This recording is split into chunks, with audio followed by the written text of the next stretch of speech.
The merchants are the ones, if you look at the growth of any futures contract, it will be driven initially by the people who have the most risk. And the people who have the most risk in this market, as in other markets, are the merchants. They're the ones who take a principled position, hold material, and then sell it on. So they're the ones who hold risk.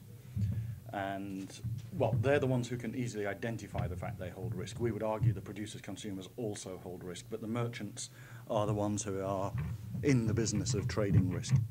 And also most merchants have some reasonable knowledge of hedge instruments as well. A lot of merchants, some of them are solely focused on steel, but a lot of the merchants are also involved in other hedgeable products.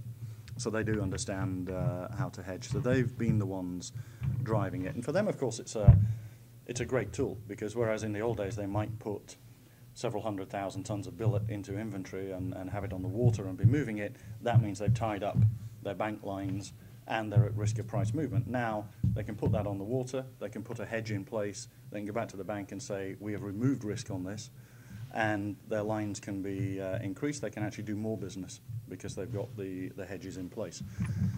We see that and so far it's been the billet merchants who've been driving it, but we see an interesting development now, which again is logical, which is we think that we will see more of the major scrap merchants getting involved as well, because the correlations between the scrap market and the billet market are extremely strong.